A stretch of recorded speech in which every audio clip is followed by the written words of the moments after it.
Good morning. How y'all doing? Good. Well, I'm very excited to be here for the Conference on California's Future. I'm not sure how many of you are with us yesterday for Mr. Mark Hurd's presentation from Hewlett-Packard, but I thought he did a great job in sort of setting a message for our event on leadership and what leadership means for transitioning organizations and transitioning regions and our nation. We have a very exciting morning this morning. One of the great things about being CEO is I get to say who's going to come speak at our event, and we have a great lineup this morning, and I'm excited to get started. We have first a very special guest. When we started this Conference on California's Future, the idea was really we hoped that we could act as a catalyst for discussions, for taking a little bit more time at looking at where California and where the region of Sacramento is going in the future. As you all know, we've been doing the Government Technology Conference for many years, and we really felt if you can't harness technology for a smarter and sustainable future for our region, for our state, and ultimately the world, what good is technology? I mean, it's wonderful to have another iPod, but it's really about building a smarter and more sustainable future. And our first speaker today is someone that has a tremendous amount of passion, a tremendous amount of energy in really building a much more rational, sustainable future for the Sacramento area. He's someone that you know very well. He was a star of the National Basketball Association. He's been the CEO of St. Hope Academy and given such a tremendous amount to our region already. And we are tremendously excited as our new mayor of Sacramento that he's here and he has a passion for changing this region. So please join me in welcoming Mayor Kevin Johnson.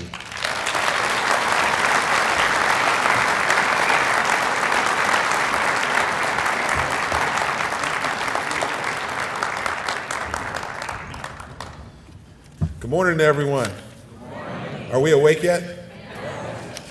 Well, I'd like to welcome everyone to Sacramento, and thanks for the kind remarks and introduction. I've been mayor of the city of Sacramento for 164 days. Thank you. Let me say I am keeping track and counting. At this point, I am living the dream. I'm the mayor of the city I grew up in, and there's no greater honor. The most difficult thing I've done in my life up until this point was trying to guard Michael Jordan. But taking over as a mayor of a city when you have an economy that's down, when you have a $50 million budget deficit, it is extremely challenging. But with that are tremendous opportunities. So I'm loving what I do. I wanted just to thank and welcome all of you to the conference. This conference has been in Sacramento for 22 years, and we want to make sure we host this conference for another 22 years. And while you're here, I did tell you about our down economy. Please spend your dollars in our community. It will help me balance my budget, and I can certainly use all the help I can get. We want to be a city that builds technology into our infrastructure, into our thinking, into everything that we do.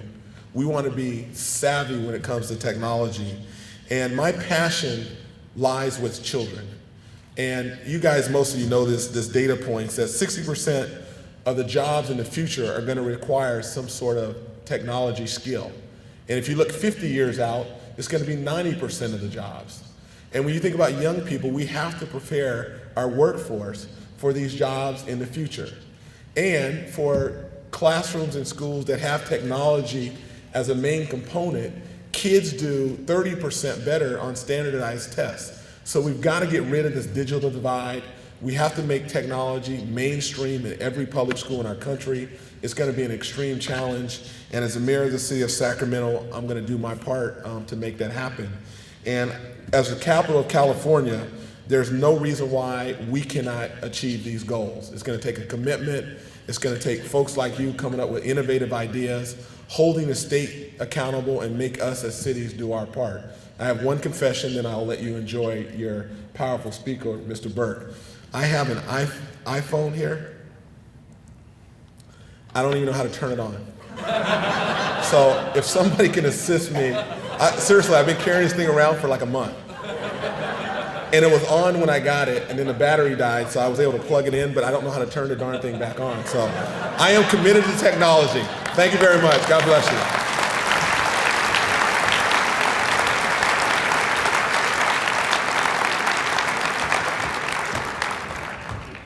Thank you, Mr. Mayor. I'm sure we can have somebody out there that can help you with that iPhone.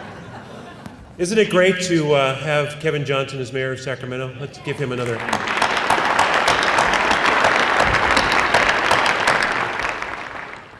Well, it's my pleasure to introduce our next speaker, the keynote speaker for this morning.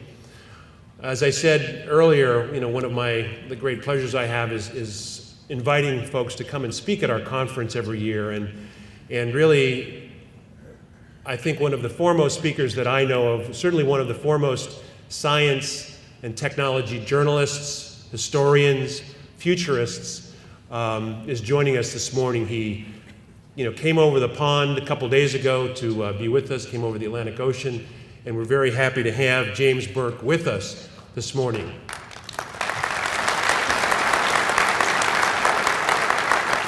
Those of you that have been with Government Technology Conference for a while know that we worked a lot with James a number of years ago, and we're very excited to have him back after a long period away, and it's a little bit like a homecoming for us having him with us today. I want to tell you a little bit about James, and then we'll bring him on up here. For those of you that don't know, he was actually born in Derry, Northern Ireland. He received his first degree from Oxford University, and early on in the 60s was a science and technology journalist for the BBC in England, and was the primary news anchor for the Apollo missions, including the lunar landing back in 1969. And if you go on YouTube, actually, you can see some of those BBC broadcasts from those times. And it was an interesting period in our history. I was living in the Philippines, actually, at that time, and getting Philippine television. I much would have rather seen James Burke on BBC in those days. I think most Americans know of James's work through the very popular PBS series Connections, which was extremely popular around the world, certainly in England and here in the United States. He also did the very popular series The Day the Universe Changed. He's written numerous books and done a number of very innovative programs connecting science, technology, history of humankind. And one of the things I think that is extremely unique about Mr. Burke is his tremendous sense of humor and his deep compassion for humanity. And I think that's something that only an Irishman could bring to the study of science, technology, and our future. And we're blessed for that. Currently, James spends about half his time in England, and he says the rest of the time he suffers it out in the south of France. So please join me in welcoming James Burke.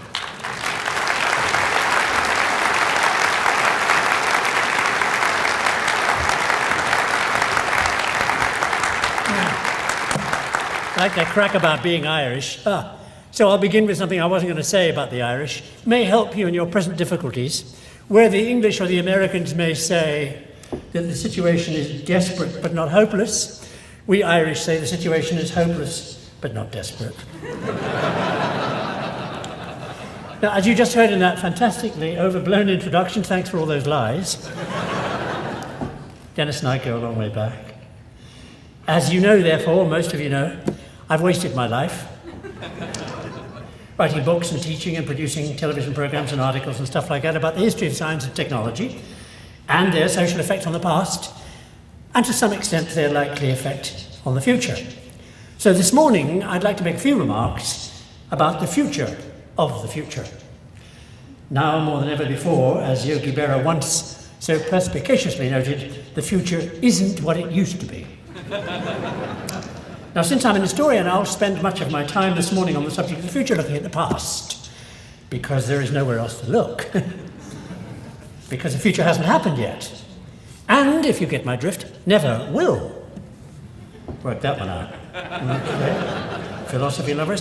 And besides, like all historians and navigators, I believe you only know where you're going if you know where you've been, except, of course, for Columbus, about whom more later. So before I kick off, in order that you get into proper perspective what I'd like to say on this new future issue, let me remind you of something the late, great Mark Twain once said, when he might have been talking about people like me and my professional colleagues. He said, in the real world, the right thing never happens in the right place at the right time.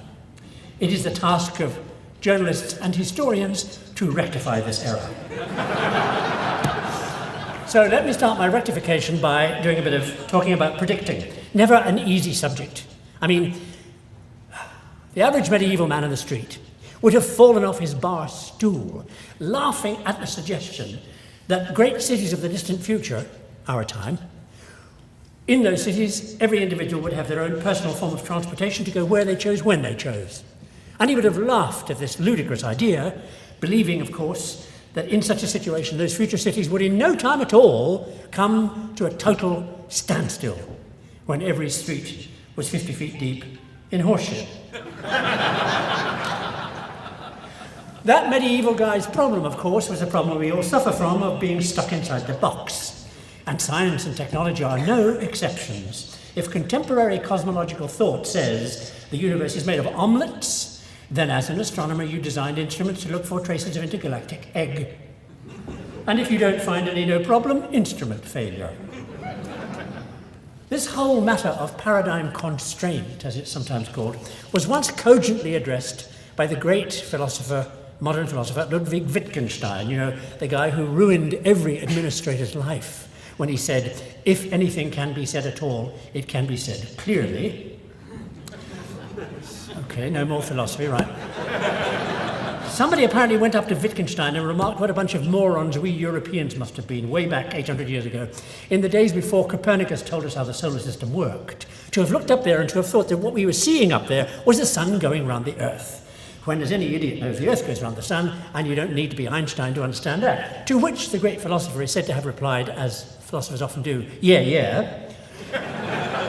But he said, I wonder what it would have looked like up in the sky if the sun had been going around the Earth. The point being, of course, it would have looked exactly the same. What he was saying was that in any circumstance, you see what your data at the time tell you you're seeing. So given that fact, the trouble with second-guessing change today would seem to be primarily that today's high rates of innovation, and you know this as well as I do, are changing what you think you're seeing faster than most institutions and individuals can keep up with. And the reaction of the average citizen, I believe, to the avalanche of technological novelty that hits us every day always reminds me of the story of the depressive who goes to the beach to get himself a tan a couple of days out from the hospital. And the next day, his clinician back in the clinic gets a postcard from this holiday-making depressive, and the message on the postcard always reminds me very much of the average person's reaction to today's high rates of change, because the message from the holiday depressive reads, having a wonderful time. Why? I think you can argue, well, I'm going to, that the challenge posed by innovation basically stems from the way knowledge has been regarded up to now in history, and especially after Columbus did his thing. Not discovering America, but for the fact that back in 1492, the definitive last word authority on all knowledge is a Greek called Aristotle, whose definitive last word stuff includes, of course, a map of the world, on which America does not feature. So in 1492, what the hell is it doing here? And worse is to come.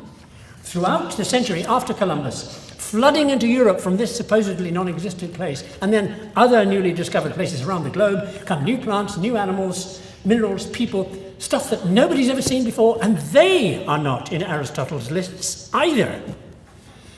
In the intellectual panic that follows, like, geez, if Aristotle is wrong, there goes the epistemological neighborhood, a French military engineer, the man I blame for everything, named René Descartes, comes up with a solution, a technique that allows trustworthy data to be generated, but faster and more complex than most people and institutions can handle. Descartes' technique locks down the way we innovate and how we think about innovation from then on. Because Descartes works out how to generate the kind of data that will not let you down, with rules for thinking that everybody conforms to. Before Descartes, we all live laid back, very happily, slightly Californian way really, by the medieval maxim, credo ut intelligam, faith brings me to understanding. After Descartes, we reverse it, intelligo ut credam. In a rough translation, when I have examined your proposition for traps, I'll get back to you. The modern world is built on Descartes' rules. And what he says is apply methodical doubt to everything. If the guy tells you something is definite, think of it as probable. If he says it's probable, think of it as possible. And if the word is it's possible, forget it.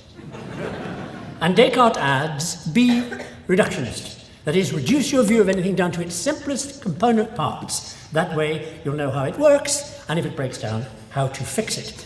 Back then, we Europeans take to Descartes with all the abandon of an alcoholic in a brewery. Result, methodical doubt and reductionism kick off modern scientific method and turn the process of innovation into a noodler's paradise. Pretty soon, the reductionist mission statement becomes the one that has driven discovery and innovation ever since, and expertise. The mission statement, learn more and more about less and less. Like a pal of mine at Oxford who got his doctorate in the 17th century English poet John Milton's use of the comma. He's now head of department at a major American university. Because he did what reductionism requires you to do in any organization to get ahead. Make your specialist niche so small there's only room in there for you. And then explain yourself only in your own gobbledygook. This way you are incomprehensible and therefore irreplaceable. The reductionist approach constrains the matter of knowledge and, more important, who gets it. And it has triggered accelerating innovation and the explosion of data ever since Descartes. Because along the way, as reductionism has taken hold, the effect has been to fragment and multiply the disciplines into scientific and technological niche studies, each of which over time become disciplines in their own right, generating their own niche studies. Now, this scientific drilling down into the core of a discipline and the consequent emergence of stuff so specialized that nobody outside the discipline understands a word is also, of course, the reason why we are the healthiest, wealthiest people in history. Because the reductionist process has, along the way, triggered spectacular advances. A small number of people in each generation has achieved what the previous generation would have described as miraculous. My laptop here could have landed Apollo on the moon and done my tax returns at the same time. However, there is another intriguing aspect to this highly productive, focused behavior, and that is the way in which a lifetime of that kind of silo thinking can make it difficult sometimes for an individual or an agency to predict how some new gizmo or some new procedure they've developed may end up having unexpected ripple effects when it gets out into the unsuspecting real world. Because thanks to the highly interactive nature of innovation and social change, those ripple effects often occur in areas apparently unrelated to the original development discovery. Take, for example, this medieval example on the screen now. I know you know what that is. That's the Bayeux Tapestry woven in 1077 to commemorate the Battle of Hastings 11 years earlier, when the French beat us Anglo-Saxons and invaded England. Because the French fought on horseback, here they are, and we, the Anglo-Saxons, fought on foot and lost. Now, the French were on horseback because, if you look very carefully, they were wearing these. See that there? The stirrup. A little gizmo recently arrived from Afghanistan, where it had been used as a single step up when you were loading a camel. The French realized that if you put one of these steps on either side of a horse and put your feet in the steps, then when you hit the enemy with your lance, you'd hit with the full weight of the horse and you wouldn't get pushed off the back. This technique became known as shock troops, and the French cavalry creamed us Anglo-Saxon foot soldiers. Okay, better military technology wins battles. But then came the ripple effect. When the French took over England, immediately after this, they also took over the language. And that's why millions of us around the world today speak the way we do, and not the way we would be speaking if the French had not used the stirrup and had not won that battle and had not modified the language. We would still be talking unadulterated Anglo-Saxon and sounding like Hier shall the herder herthekendra mucha lamara virmayan litleth. The unexpected worldwide ripple effect of one little camel-loading gizmo. It happens all the time, that ripple effect. The typewriter took women out of the kitchen and boosted the divorce rate.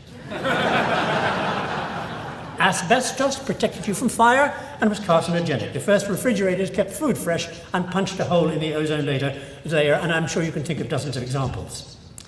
Forecasting ripple effects like that can be very difficult because the future you're thinking about when you're doing your forecasting is almost never a simple linear extension of your local present, the box you're in at the time. Let me illustrate from my own work how non-linear that pathway can be, how difficult to predict, with a not very serious series of connections from the history of technology that ends in the modern world with a piece of hygiene technology with which I assure you each one of you in this audience is intimately connected. So that means you should get to the end of the story before I do. It was a dark and stormy night. In 1707, off the southwest coast of England, and Admiral of the Fleet Sir Cloudsley Shovel, I would have changed my name anyway, Sir Cloudsley Shovel is bringing the great British fleet back to Britain. He's not exactly sure where he is, so he decides to turn left. Hits the southwestern end of France, and the entire fleet sinks, and everybody, including Shovel, dies. Unsurprisingly, this stimulates the British Parliament to offer quite a large prize for better navigation techniques. So a Yorkshire clockmaker called Huntsman goes looking for better steel for clock springs, since those of you who sail a lot will know when you're going east to west, the thing that matters much is what time to the second is it here where I am on my boat, and therefore what time is it back at home. Because if I know that, I know that some heavenly body comes up over the horizon X seconds, hours, whatever, later than it would do back in jolly old England. And that tells me at the equator, if it's accurate to a second within 4 miles of where I am, which kind of matters from time to time. At the time, it particularly matters to us Brits because we are using it to come over here to exploit you guys. Well, the steel which Huntsman invents for the clock springs is terrific, and also, as it turns out, very good for cutting other metals. So an iron maker called Wilkinson uses it to carve out very thin-walled cannon barrels, which, in spite of the fact that we are at war with both of you at the time, he sells to you and the French. Nothing changes. A little bit later on, Napoleon uses these lightweight cannon to invent mobile horse artillery and win all his battles, except the last. And he starts the empire. And in 1810, he comes up with a prize to encourage French inventors. And a champagne bottler called Nicolas Appert steps forward with a brilliant idea. Boil up fresh food, like peas, in a champagne bottle, and preserve the peas, the food, and kill all the germs that nobody knows exist anyway. However, it works. 10 years later, the English are doing this trick in cans because they have bought Appert's patent. In the Paris Patent Office that day, they also come across and buy another patent, which nobody seems to want, for a new continuous process wallpaper making technique, which eventually allows these guys to return to London, where new ceramic pipe technology is making possible vast new areas of sewage infrastructure, allows them to go back and use their continuous wallpaper producing technique to come up with the world's first toilet roll. You see what I mean about innovation being surprising? How could anybody, even in the most frightening of navigational situations, have forecast the toilet roll? English joke. What's happening here is, I think, however, the fundamental connective process involved in the way innovation happens, and the main reason why so far it's been hard to predict. And that is the way in which innovation most often happens when people or things or ideas come together in ways that reductionism tends to say they're not supposed to. And when that occurs, the rules of math change, and 1 and 1 makes 3. The result of the process being more than the sum of the parts. One example, late 19th century German engineer called Wilhelm Maybach puts together the antiseptic spray used in hospital operating theatres, so surgeons know about them, with kerosene used in oil lamps, so lighting engineers know about that, puts those two together and produces what we call the carburetor for automobile people who know nothing about either antiseptics or illumination. Now that kind of surprise is happening all the time.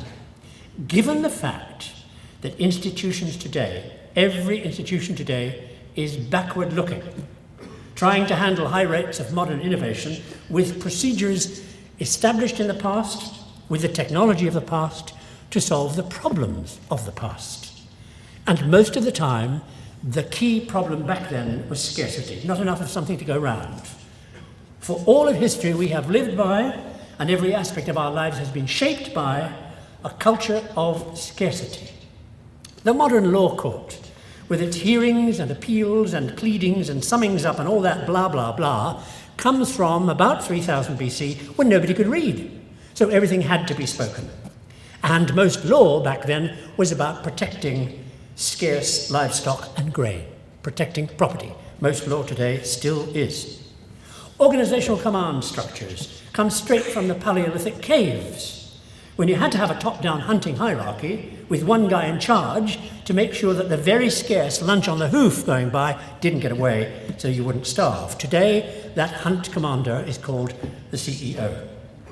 5,000 years ago, we could only afford to educate a few scribes because it took years to learn hieroglyphs. So education, literacy, was scarce. You had it. You knew secret things, like today's PhD. 13,000 years ago, commerce began in the Middle East because somebody else had plenty of your scarcity and you had plenty of theirs, so you exchanged. The modern market is designed around scarcity exchange. 10,000 years ago, the purpose of government in the first cities was to make sure that scarce grain supplies were collected, taxes, protected, the police, and got redistributed as and when necessary, public works. The key thing was that doing that would ensure social continuity. So the various subdivisions of those first governments were there primarily to preserve and maintain the status quo. That is still true. Living with institutions whose main job has always been to preserve social stability means you're usually leery of change. I mean, everything really should stay in its place. This is why, for example, in the Middle Ages, there were rules for which class of people could wear which kind of clothing. Inheritance laws were originally set up to make it hard to break up a family property.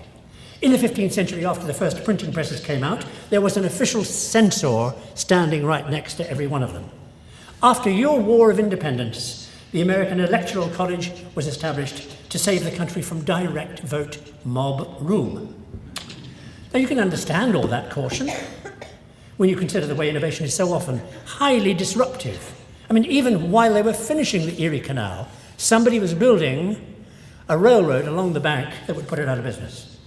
Super-fast clipper ships coming here were made obsolete by the stagecoach almost as soon as they started their first coast-to-coast voyages. Henry Ford and the Wright brothers undercut the railroads almost as they were getting into their stride. And today, who uses a fax anymore?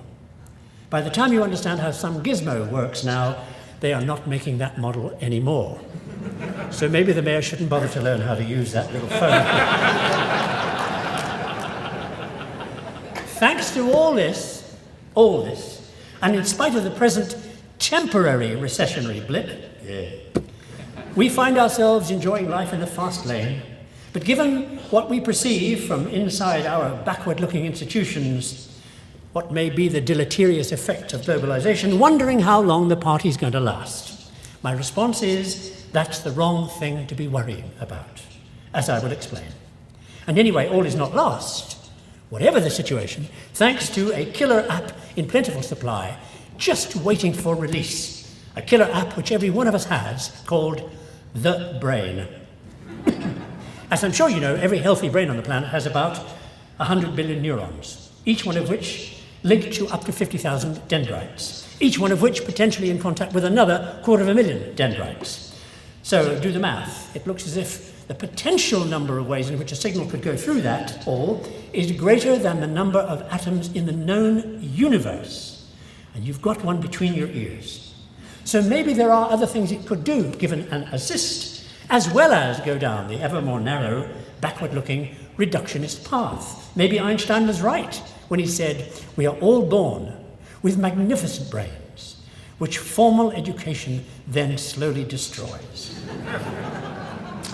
I think he was referring to the linear mode of thought that we are so often taught in school, because the most innovative solutions appear to come when the brain is kind of freed from the nuts and bolts, not concentrating on a problem. The last thing much innovative thinking seems to be is straight line, reductionist, and neatly categorized, thanks to the connective nature of the way the brain works. I mean, this explains, I think, why you are now solving the immensely complex problem of understanding me. No, you're the ones with the accent. Excuse me. Think about this speak-listen event. There is no time for you to hear every syllable of every word I say. Go into some kind of lexicon in your head, scan it from top to bottom to find that syllable, that noise. Match it together with the sound stream up to this moment in time and say, yeah, that makes sense. And then come back out and listen for the next one I'm doing. Because if all you were scanning in there was a lexicon the size of the average high school graduate's vocabulary, wait for this, 12,500 words, there are 414,812 words in the language. Something's wrong. However, at 12,500 words, at 1 millisecond per active retrieval, you'd be taking 12.5 seconds to identify each word. And you're not doing that, are you? Good. So what are you doing? You're running simultaneous connective scenarios ahead of me, using the syntax and the grammar and the content of what I've said so far to power up all the probable things I'll say next, and then powering down the ones you got wrong as I come through, and repeating the process again and again and again as long as I utter sounds. What that means, of course, is that you are giving this speech before I am. And any other speech I might have given. And anything anybody will say at this conference, one wonders why you came. By the way, that ability to put connective scenarios together, you'll be happy to know, seems to be why brains like jokes. The punchline brings together two concepts in a way that is new to you, and since that's what the connective structure of the brain is for, you laugh in pleasure at having your connections enriched. Let me try it on you. Everybody in this room has, in this wonderful machine in here, the concept bird and the concept fruit. And like everything in the brain, they are linked in some way. Your link may be bird tree fruit, bird color fruit, bird season fruit, bird eat fruit. Who knows? See if I can put a new link in there, and if I do, you will laugh in pleasure at connectivity enhancement. Remember, bird, fruit. A drunk goes up to his host at a party and says with that terrible seriousness of the truly zonked, "Excuse me." And the host thinks, uh-oh, spins around, and there's the drunk, glassy-eyed and swaying, looking very worried. So the host is very worried. And the host says, "What's the problem? What's the problem?" And the drunk says, "You must answer a question." And the host says, I will, what's the problem?" And the drunk says, "Do lemons whistle?" And the host says, "Do lemons whistle?" "No." "Why do you ask?" And the drunk staggers back, smacks his forehead in chagrin and says, "Oh my God, in that case, I have just squeezed your canary into my gin and tonic."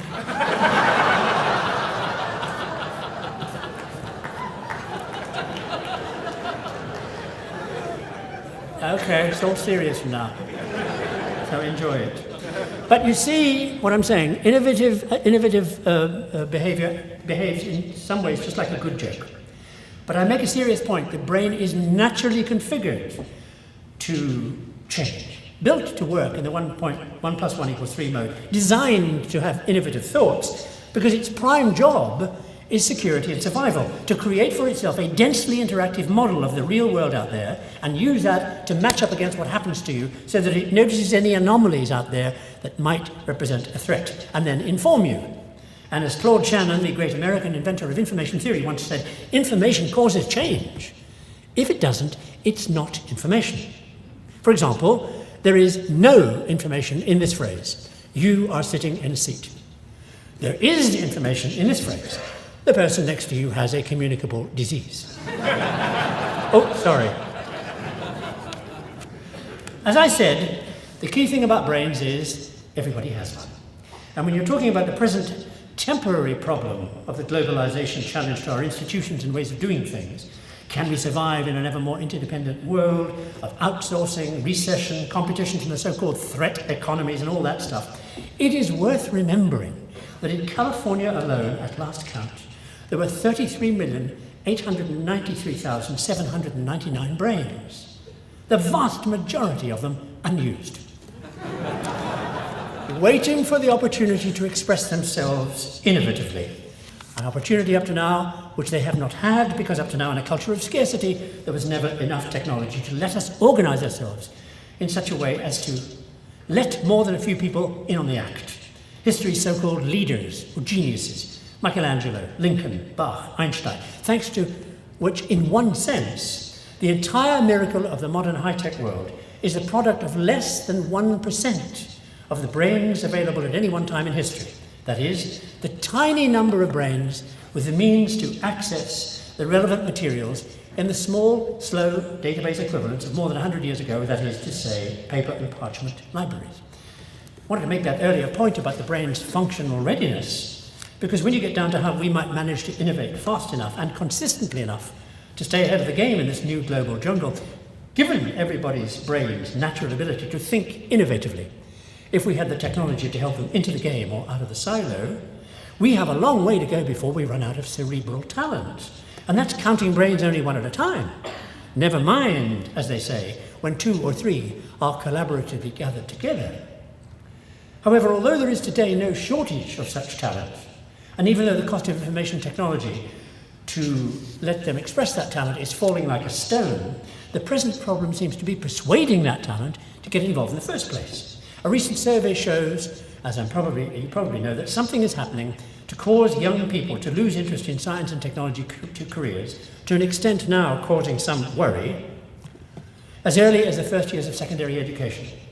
So the call from a recent innovation summit in Washington for a new educational and training culture that will encourage innovative thinking would seem to indicate that secondary education might be where to start. And since it takes, 30 years from secondary school to get a fully qualified, experienced professional on the job, maybe the time to start is now. As you may have noticed, I take a somewhat connective view of the history of knowledge. So my contribution in this endeavour, my small contribution, is something connective I've been working on in my spare time for a couple of years, more, because I believe there are only 3 things that matter when the future of the future is changing and when you urgently need to respond to that fact. And the 3 things are education, education, and education. My plan would be that when this little connective thing launches online, I hope at the end of this year, it's free, of course, and it will be aimed at making the data which users deal with more accessible and more relevant by giving context to the data, showing users that whatever Descartes said, no data exists in boring or apparently irrelevant isolation. And maybe, because of the way this little tool works, in a more general social context, showing how you might facilitate the involvement in any problem-solving exercise of people not necessarily from the same silo as you, or even from the same agency, or even from any agency at all. What used to be called unqualified people, members, for example, of the community, people you serve. Last but not least, this kind of tool might also show, working in the same relational way as the brain does, that this is how you might learn to think innovatively, connectively from the beginning. Now, what I want to show you is very much work in progress. It's the back end, it's plumbing rather than facade. So I'm sure you've seen a lot of that, so you'll put up with it, I'm sure. Anyway, basically we're talking about 2,800 nodes. A node is a person, an event, an idea, linked, as we're all linked to each other, people we work with, the people who influence us, the people we influence, the people we hate, the people we fight, the people we cheat, blah, blah, blah, interlinked about 30,000 ways. And the name of the game is to take journeys of discovery across this little map. So let me just show you a couple of things about how it might work. So basically, the database is, as I said, information biographies, in this case of Newton, with the things that kids have to have, virtual reality, animation, graphics, bells and whistles, all that. So basically you have a 1,000 word biography, or text, or anything else in your own business that you think relevant to that particular node.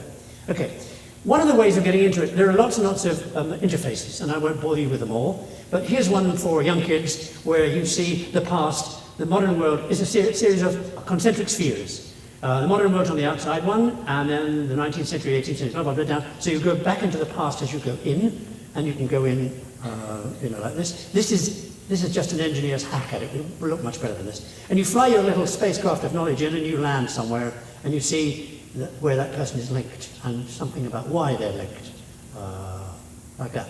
And then you go find out what it is you want to find out. Or you say, show me all the one-legged Russian female mathematicians in the 14th century, and it shows you that too. So basically, when you get down to the core, here's the core. Now again, it won't look like that. This is just the plumbing. I hope you can see it clearly enough. At the center, a guy called Priestley. White lines around link up to the prime connections in his life. And if you mouse on these connections, you will see why the link is there. And if you mouse on the other end, you'll see who that other person is, what they did, and blah, blah, blah. So let me just show you a bit about why I'm doing it this way. One of the things I want to try and do is to say to kids, look, don't be scared about knowledge. Don't think you have to have a PhD to begin. So round those gateways you saw around the outside of your concentric spheres are many, many, many ordinary little examples. Those kind of doorways in. So let's pretend that you want a doorway that won't hurt anybody. So you start with, let's say, chewing gum. I mean, like, who's frightened by chewing gum? And here comes chewing gum, and you see a mysterious link to somebody called Santa Anna. Santa Anna, dictator of Mexico, 19th century. Santa Anna and his pals, you see the white links are the people he was connected with. Anyway, one of the people who went to Santa Anna was this fellow called Robert Owen. Owen was a libertarian mill owner in England, a utopian person mixed up with the very early forms of socialism. And he wanted to open a utopian commune in Mexico, and he asked Santa Anna if he could do so, and Santa Anna said, get lost. So Owen, as it happens, went to New Harmony, Indiana, and did it there. Owen, as you can see, had all kinds of pals, including this one here, the man who really invented socialism, a fellow called Godwin. Matter of fact, Godwin's daughter was Mary Shelley. So Godwin, being a sort of extreme libertarian, almost socialist person, had many pals. I have to find the one I'm looking at. Many pals, including, of course, somebody who inspired him tremendously from the very beginning, Voltaire. Inspired everybody. Who, apart from the fact that he was always on the run from the French cops for saying revolutionary stuff, spent a lot of time in the countryside, being clever and in love with the beautiful Émilie du Châtelet. Here she is. And the thing about Émilie du Châtelet is she was almost Voltaire's equal, because while he was doing his stuff, she was writing the first ever book for women to explain what, I have to find him here, what Newton was doing. So you see, you go chewing up to Newton in 5 easy jumps. No problem. The other thing I want to do, and I'll give you only one more example, is to show how very multidisciplinary it is when you start taking these journeys. The old idea of living inside silos where all you want to look at is chemistry or music. Let's start with music and see where we go. So here's Mozart. Come on. And here are Mozart's pals. Right. Now, one of the things about Mozart is that he steals the idea of the Marriage of Figaro from a French fifth-rate, sorry if there's any French person here, fifth-rate French playwright called Count de Beaumarchais. Here he is. Now, Count de Beaumarchais is probably not known to you, but he should be, because apart from writing really bad plays, he was the guy the king persuaded to organize the laundering of all the money, guns, ships, ammunition, troops over here to help you guys fight us guys. Without whose help, of course, you would not have won. So, Beaumarchais, thank you, I suppose you're saying. Right. Beaumarchais, being in such a case, is obviously a very big pal of one Thomas Jefferson, who really likes him. Thomas Jefferson, you know more about it than I do, very libertarian chap, all kinds of ideas ahead of his time, tried to get the capital punishment taken off the books, so Virginia books, and failed by, I think, 1 vote. And he did so because he was tremendously impressed by the writing of a little guy in Milan called Cesare Beccaria. Cesare Beccaria was a little magistrate person, about that high, and he wrote the first book on penology. He asked, if somebody commits murder and we hang them, why do we commit murder in order to punish murder? He said, when we put people in jail, what's the purpose? I mean, like in the 18th century, this was amazing stuff. So obviously, it affected all kinds of people who believed in social reform, one couple of which were some people called Gall and Sportsheim, a couple of Viennese loonies who invented phrenology, head bump reading. Their idea being that all the organs of your character are in the brain, and if they're very well developed, they make little bulges in your skull. So you can read a person and say, aha, this person has, he's very careful, or he's very violent, or she's very libidinous, or whatever. And you can look at the kinds of things that society wants changing, and maybe you can change these people. So it's social reform stuff. So it appeals to all kinds of left-wingers, like this guy Follen, who's a German radical, who gets into trouble because he stabbed somebody and is hauled up before a German judge called E.T.A. Hoffmann. What Hoffmann does when he's not judging, oh damn, is write the first of those creepy novels where the dead bodies come out of the graves at night, suck your blood, and go back to the graves before dawn. All of which, of course, goes over like gangbusters with somebody who copies him called Edgar Allan Poe. Edgar Allan Poe is one of the favourite people of the Russian composer Rachmaninoff, who uses some of his ideas.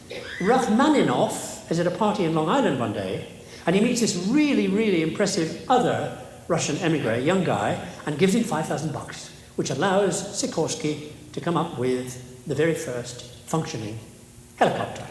So here we are, Mozart to the helicopter in 10 very multidisciplinary jumps. All of them easy. Hey, with a web like this, you can do it.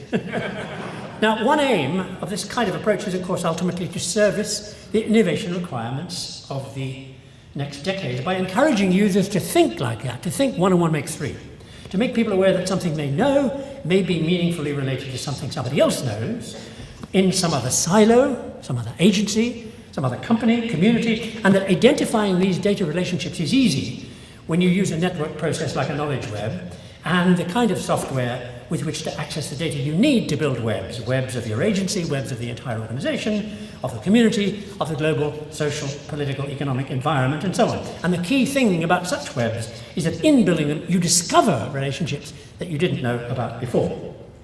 On a wider level, of course, the assessment of talent in this web traveling exercise might no longer be just a matter of whether or not somebody gives a one-size-fits-all correct answer in an exam, but instead looking at why they took the kind of pathway they did across the web, looking at which silos they went to investigate things on their way to solving a problem or approaching a new procedure. From a social perspective, the reason this kind of connective technique seems germane right now is because if information technology is doing anything, it's creating a world of such increasing interdependence, I mean, look at subprime mortgages and swine flu, that we need to think more cross-discipline than ever before if we are to be capable of handling very much higher, much more interactive rates of change by using knowledge mapping to become more aware of impending change ahead of time. Because we live now in a world of such network connectivity, we are also discovering that in many cases the old reductionist way of solving one problem at a time may not be enough or fast enough anymore. What used to be separate parts of an organization are now having to find ways to access and correlate all their separate information silos when, for instance, they're bringing together more than one product or process so as to meet a client's demand for individualized customization of product, or when they're trying to predict, perhaps, the wider outcome of a particular piece of legislation. And things are going to get even more complicated when customers themselves become involved in the process. When organizations and companies provide online websites that are virtual warehouses of products and processes where the data can be correlated and assembled virtually by a consumer's electronic agent at any level of demand, from pizzas to politics to postgraduate degrees. And these electronic agents, whose job it would be to carry out these operations for every individual, could themselves turn out to have a greater social impact than computers, because sooner or later every single individual on the planet will have one. That's perhaps what the mayor ought to be trying to learn to work. However, as I said, the major benefit offered to the community as well as to the world of specialists by knowledge webs might be to make prediction easier, and after all, that's the only purpose of knowing anything. In my case, so as to encourage high schoolers to think a bit more predictively, I've put a couple of 3 very simple examples in there. Let me just show you one. Let's pretend that you're in 18th century England and you run XYZ, you say? XYZ textiles. Okay. So here you are in your company, XY, and your main supplier is a man who makes looms, as he would be, because you weave, and his name is Arkwright, okay? Now, you've got your guys out in the field and they're sending in data every day, phoning it in, well, they can't in 18th century England, but sending it in either every, hour, day, month, whatever you seem to be relevant, about who's doing what with whom out there in the world of your market. And so you look at Arkwright and you say, what's he up to today? Who's he talking to? And as you expect, most of the people he's talking to are in the business. So, like modern terrorist trackers, you look for the anomaly. in his behaviour. What is he doing talking to this guy who is not in textiles? His name is Joe Black, and he's a professor of chemistry at Glasgow University. And you go to Glasgow, you go to him and you see what he's up to, and you look around and you see, well, everybody's a chemist except who's this guy that he's talking to? And he's talking to a fellow called Watt. And then you discover that Joe Black is telling James Watt how to make the steam engine work. So you know that the Industrial Revolution is coming. If you could do that, you would have been able to sort out your textile business in preparation for the Industrial Revolution and everything it was going to do to the marketplace. The great 18th century French mathematician, Pierre Simon Laplace, once said, "You want me to predict everything? Fine. Tell me everything." You think about the kind of techniques we're going to have soon, and you see that with data mining and electronic agents and knowledge mapping, we're going to be quite close to what Laplace was talking about, maybe within our lifetime, or certainly yours, with the ability to know what's going on at the science, technology, social interface, and to predict outcomes across a range and at a level of detail orders of magnitude greater than ever before. And what we might be able to do with that will alter the process of innovation itself. That's fine, except of course in the short term after that we're still left with the question, as everybody out there gets the technology and they're able to do what we can do, how will we keep our markets, how will we keep our jobs, how will we keep our standard of living? Well, I think most people agree that in the face of this short-term problem, diminishing Western support for pure research needs to be reversed. Because ultimately that's the kind of research that has in the past created entirely new markets. In the 19th century, people laughed at Scots physicist James Dewar when he kept a bubble inflated for 3 years. The net result of Dewar's noodling with surface tension was cling film and the entire packaging industry. The double helix of DNA was revealed by somebody who was noodling with coal crystals. Electricity came out of studies of magnetism. Now, the negative reaction to funding blue sky research like that is often expressed, what use is it? But as Benjamin Franklin once said, when somebody said about the new hot air balloons the French were flying, what use are they? He said, what use is a newborn baby? Put together pure research with knowledge maps and data mining and electronic agents, and you have another intriguing possibility with regard to keeping up in the innovation economy. You might be able to go beyond innovation to some kind of innovation template. Now, I suggest this because back in the 40s, the great American mathematician Norbert Wiener said, change comes, most of all, from the unvisited no man's land between the disciplines, between the silos. Knowledge webs make available and accessible the no man's land between different fields and encourage collaboration. That's the job of knowledge webs. So could it be that knowledge mapping might facilitate interdisciplinary initiatives that would be able to help people break out of the old silos, more readily cross the barriers between one area of expertise and another, or one agency and another, make redundant the old reductionist turf wars that prevented different agencies and disciplines from sharing what they knew. It's no risky new exercise, we've done it before, but back then we did it by accident. I mean, in the early 20th century, in the no man's land between physics and botany came molecular biology. But those things happened in a relatively empty and slow world. Today there's no time anymore for that kind of serendipitous approach. The ripple effects of change are now so complex, so interactive, so global, we can no longer afford to leave innovation entirely to accident of circumstances. Don't get me wrong, I am not suggesting some kind of discredited centralized government control over innovation. That approach only ever worked in the world of the past when we all lived under mushroom growing governance. You know, keep them in the dark and feed them a load of horse manure. In some places it's still true. But with predictive access and virtual testing environments and agent-mediated direct social and political involvement by every member of a knowledge web educated community, we might be able to rethink those backward-looking institutions. We might be able to go beyond leaving social decisions to the over-simple ideologies of so-called leaders, to go beyond the crude win-or-die strategies of the marketplace. Above all, to revise the old idea that innovation only happens with specialist knowledge on a big scale with big bucks. With the kind of information coming soon to a brain near you, that may no longer be true anymore. But we need to move fast if we are to prepare, because as Yogi Berra said, the future isn't what it used to be. Above all, perhaps, thanks to nano and biotechnology, which are going to take us through the most radical change in history when they move us from a culture of scarcity to a culture of abundance, which they will likely do in your lifetimes. A couple of simple examples, I'm sure you know it all. There is already a prototype spray-on solar energy nanomaterial. Paint it or spray it on your house, your car, your clothing, any object, and you just independently powered that object, whatever it is, even on a cloudy day. Use that sort of solar energy on floating platforms at sea to take hydrogen from water and carbon from the CO2 in the air and run these two gases over a catalyst, and you get all the oil you might ever want. If, that is, you still need oil.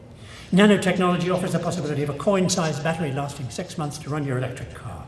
Nanoturbines will store excess wind energy for when it's needed. Engineered bacteria will clean up polluted soil and make any water drinkable. Quantum supercomputers will work on chips the size of a mote of dust. Intelligent consumer articles of all kinds will inventory and manage your personal living.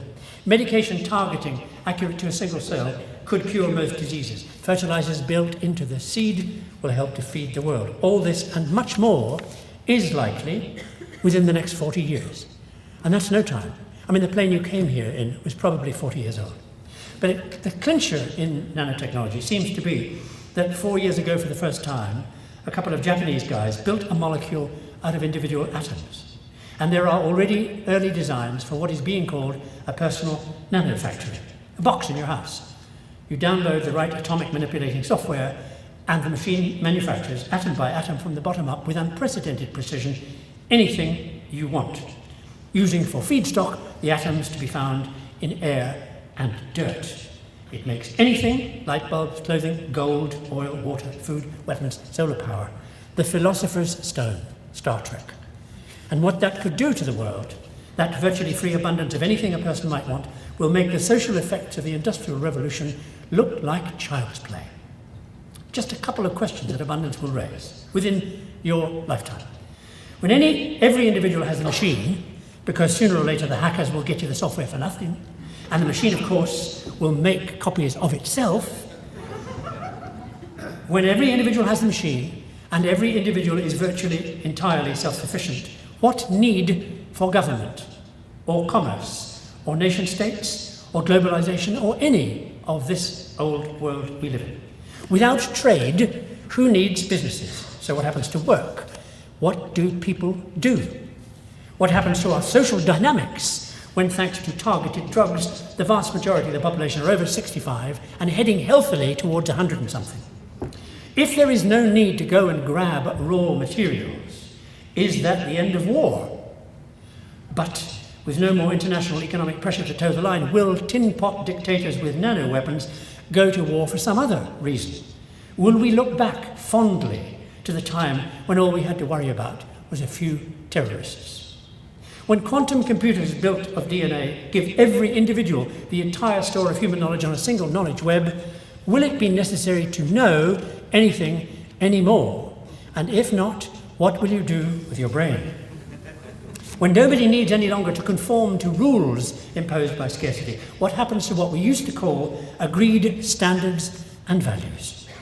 If that's some of what's coming, maybe we need to start rethinking our institutions. Instead of using technology just to make them do what they've always done, only cheaper and faster. Think beyond building better mousetraps, like high-speed trains, clean coal, government without walls, transparent banks, billions on Medicare and smart power grids, the next generation of stealth bombers, and so on. Take a look instead at the prime key problem to solve. What will we do to replace the answer to lousy roads and no telecommunications in the 18th century, what we call representative democracy? 300 years ago, you find two fools with a horse and time to spare, and you send them out the dangerous, lousy, bandit-ridden roads to the capital to speak for you. Those roads are so unpleasant, they're not going to come back the next day and say, have you changed your political minds? Over a number of decades, we come to know these horse-owning adventurers as politicians, and their return journeys as elections. Today we have perfect roads and telecom up the yin-yang, and the same lumbering 18th century representative system, which is no longer representative because we are no longer a bunch of illiterate, out-of-touch peasants. Well, some of us. What we need, among many other things, is perhaps to start thinking about electronic agent-mediated direct democracy and how to process the decisions made every second of every day by millions of empowered, electronically enfranchised individuals, each of whom is entirely resource autonomous. The end of ideology. Now, in all this, and I'm finishing, at least the one thing I think you can be sure of, in terms of the future not being the same, is that whatever physical shape it takes, whatever infrastructure or lack of there is, one thing, material abundance, I don't think will automatically provide. And it'll be something which will give those individuals and communities who have it an edge over those who don't, and that's new ideas. The natural byproduct of every one of those 35,893,799 Californian brains lying around the place waiting to be used. If we can only get on very soon with finding means to bring them in from the cold, to tap the tremendous power, the tremendous pool of potential talent they represent, so that we can then make use of a future universal knowledge web, perhaps to create an entirely new form of social construct, facilitated by the kind of person we have not seen since the 15th century, the kind of guy who used to be known as Renaissance man, the guy who knew everything there was to know. This time round, the new Renaissance person, who may perhaps be your next generation replacement, won't know everything, but they'll know how to know what's required, when required, how to take this synoptic view of the way everything connects, from the overall level of general trends down to the smallest zoomed-in detail of predictable change, predicting change, and advising the general population where and when to direct their decision-making attention, in an exercise perhaps of the first true informed direct democracy in history, what your founding fathers would have called mob rule. Sounds like a bit of a free-for-all. I would argue it will be the first free-for-all in history, an arrangement through which we might finally free ourselves from the top-down, reductionist way up to now we have so far handled the challenges of innovation, by hunkering down in our silos, wearing our blinkers, holding tight to standard operating procedures, and generally employing the management technique known as the skyscraper approach. You know, that of the guy who falls off the top of a skyscraper. As he's falling past the 75th floor, somebody calls out to ask him how he's doing, and he shrugs his shoulders, and now falling past the 55th floor says, "So far, so good."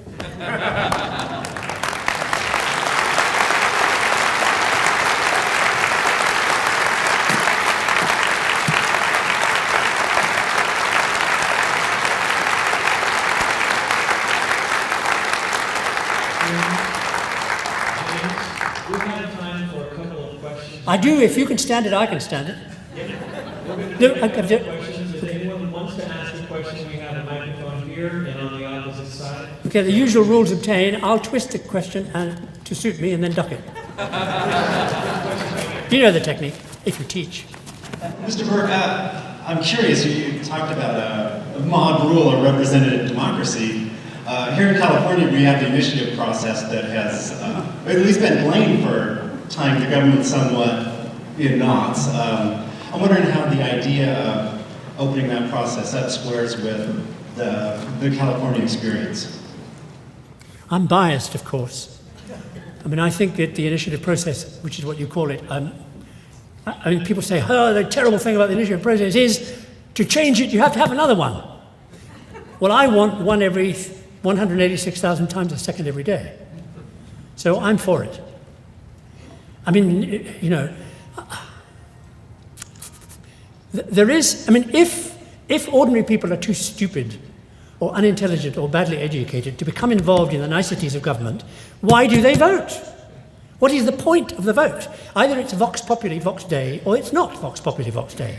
And we've been playing with it. I mean, there's never been one. The King John's deal with Magna Carta was with the barons, it wasn't with the people. Elizabeth's Parliament, nobody ever went near the people. They couldn't read, write, or shake a stick. Nobody went and talked to them. I mean, forgive me, but in this country up until 200 years ago, black people and women couldn't vote. What kind of democracy is that, for God's sake? So we haven't really had one to get rid of. So it doesn't bother me when, when I hear people saying, this is the end of democracy as we know it. Well, hooray. Hooray. I mean, that's a grossly oversimple answer, but I'm a grossly oversimple person. So. Yes, I'm wondering about there's talk of abundance, and how can that be when we have like over 6 billion people, and it's hard even to get fresh air and water, and we're running out of water, and how can we expect abundance unless there's control of the human population, control and management of the human population? Yes, it's a very good point. The population issue is a very good point. I'm not sure about the pollution or freshwater or food issue. I mean, there's a spare acre for everybody on the planet, and that's using the old-fashioned garbage techniques we use today. So I don't think we're in danger. I mean, we're in danger of all kinds of other things, like clearing the forests for money and that kind of stuff. So I think if we were to settle down and put as much effort behind getting nanotechnology to work as you put behind getting somebody to stand on the moon, we would be in a better position to argue about these issues. I think much of what goes on is because we're still using 19th century technology, basically. Burn it and chuck the stuff away. The population issue is a more difficult issue. Again, I'm biased. I believe that if you educate women all around the planet, the population will fall like a stone. One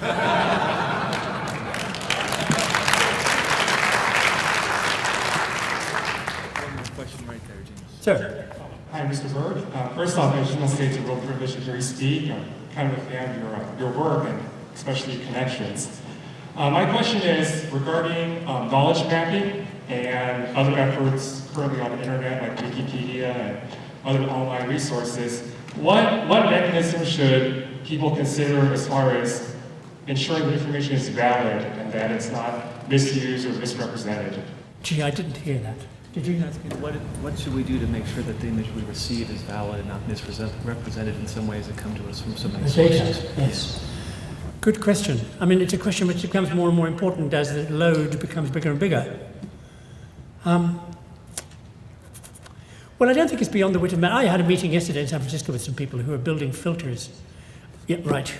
Chris Custodet, who runs the filter. I understand that's what you'll say next. However, we've always had this problem from the beginning.